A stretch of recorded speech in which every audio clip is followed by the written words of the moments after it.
د نیوز پریس چینل لیدونکو السلام علیکم. ستړي مشه پام وکړئ تازه لاندو مهمو خبرونو ته.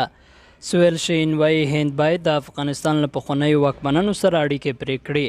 په قطر کې د طالبانو د سیاسي دفتر مشر سویل شین د هندوستان د پرنټ آنلاین رسنۍ سره مرکه کې ویلي هند باید د افغانستان له پخوانیو واکمنانو سره اړیکې پرې کړي او له طالب مشرانو سره اړیکې جوړې کړي. نوموړی وایي هند باید په کابل کې د طالبانو له حکومت سره د ملي او متقابلو ګټو پر بنسټ اړیکې جوړ کړي او د افغانستان د مخکني جمهور رئیس محمد اشرف غني د مخکني حکومت له ټولو چارواکو سره اړیکې پرې کړي.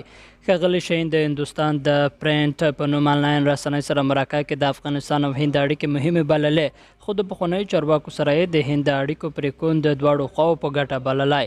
نوموړی ویلي هند نه باید د ټولو هغو پخوانیو چارواکو سره چې اوس په لویدیځو هیوادونو کې له خپلو کورنیو سره اوسیږي شخصي اړیکې ولري، خو هند باید د افغانستان له نورو خلکو سره روابط ولري.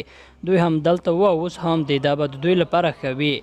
خو ښاغلي شین ازادي راډیو ته وویل د پرنټ آنلاین سره مرکه کې داسې ویلي چې هند د پخوانیو چارواکو سره د افغانستان د اساسو په توګه اړیکې نه ساتي او نوی وضعیت او حقایق ته درک کړي.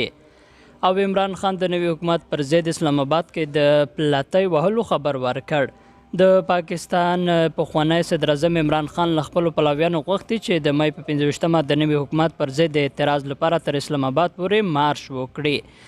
عمران خان چې تېره میاشت له قدرته لیرې کړی شو پرون یکشنبې په پېښور کې په یوه خبري کنفرانس کې وویل چې دوی دغه حکومت نه مني. هغه زیاته کړه چې دوی به تر هغو پورې چې جرګې منحلې شوې نه وي او د انتخاباتو لپاره نیټه اعلان شوې نه وي په اسلام آباد کې پلاتۍ ووهي. عمران خان چې 3 کاله قدرت په لاس کې و د اپریل په 10مه د پارلمان لخوا د نه باور رایې په نتیجه کې له قدرت لیرې شو. درنو لیدونکو له ملتیا مو مننه.